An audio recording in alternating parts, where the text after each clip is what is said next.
the Kulikulians, and a whole lot. But that appeal is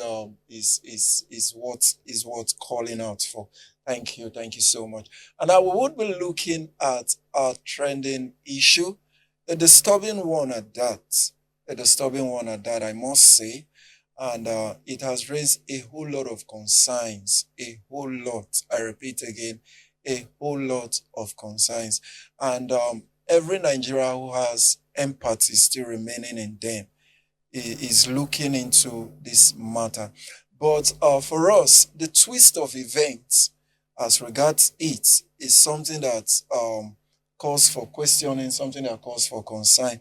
And what issue are we looking at is as regards the death of Mary Habila, or who happens to be is a physiotherapist now and lives in the house, one of the residents of the Minister of Works in person of Dave Umahide.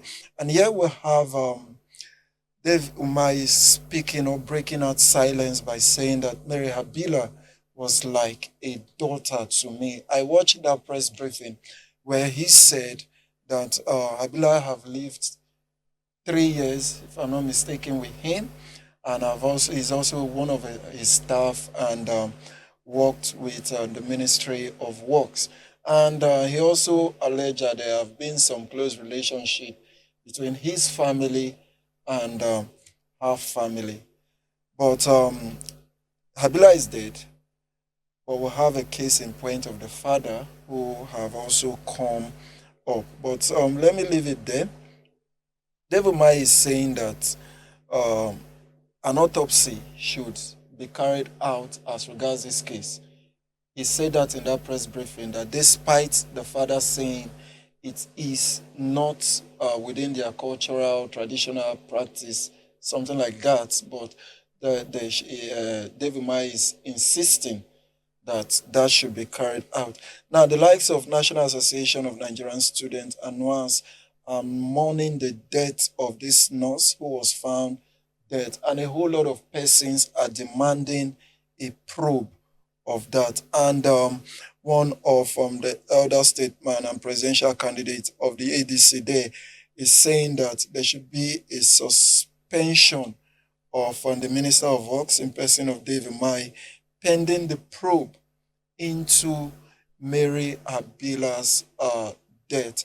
Police are also demanding autopsy for the 26-year-old nurse that was found, and also Northern youths are also demanding independent probe into Mary Habila's death there. And also, the twist of all of this is that the father of this alleged David Habila, Mary Habila, I beg your pardon, have gone to swear an affidavit as regards this, claiming that he wasn't coerced in any way. It is out of his own conviction and also the family decision not to allow an autopsy to be carried out uh, on the child. And also, David Abila happens to be a registered physiotherapist. Now, all of these are controversial issues that we would be looking at in few minutes that we have. Venerable, so much, so much. This is not the first time that a controversial matter of this magnitude will be on the table of the Minister of Works. So what are we not being told? What are they not telling us? Why this? Why now? And given the step the father have taken after Nigerians have come out to seek justice for his daughter, what can you say of all of this? Well, it's unfortunate that what has happened has happened. I saw this deposition in the court, and I don't know why. We are not babies. We are not children.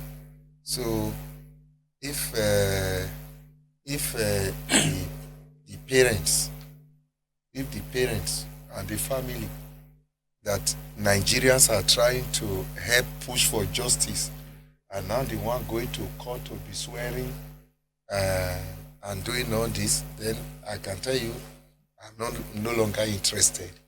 I'm no longer interested because a whole lot of confusion in Nigeria. Well, by the way, case of a murder is a crime against the state, not against the parents. Okay. Yes, it's a crime against the state, not against the parents per se. So what they are doing now, for me, is irrelevant. Okay. Where things are really done. Because why is it a crime against the state? If you allow the killer, if she was killed, if she was really murdered, if you allow the killer to go free, there's likelihood that he will kill another person another time. That's why the state normally should not sweep a matter like this under the carpet. Yes, the issue of autopsy is one thing that many people have not really come to terms with in Africa.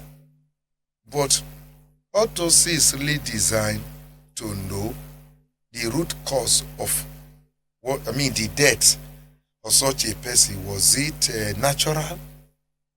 Was she strangled? Was she poisoned? Was she injected with substance? See, if somebody dies in a circumstance that is not clear, autopsy should be done. But you find out that in Africa, many people still have some reservation to cutting the body of their loved one because they believe in reincarnation, and they believe that when you mutilate the body because you are trying to find out what happened, they don't like it, and the person may reincarnate with all those marks and all those things, which for me is just a story. I don't believe in reincarnation. I don't believe in reincarnation, but that does not mean other people don't believe in it. So the question is justice for this late girl, and the issue of what will happen in another world if there's any, which one takes priority over the other. And for the parents of the girl to go to this extent, I think some waters must have passed under the bridge. Yes, we are in Nigeria. The first thing I just saw that came to my mind, okay, maybe somebody have called them and settled them as a family and or threatened them to say, if you continue to pursue this, you can't get any, you will be tired along the line. You have lost your daughter, you also waste your resources. So maybe something like that. I'm saying maybe, I don't really know. So we wouldn't know what has happened.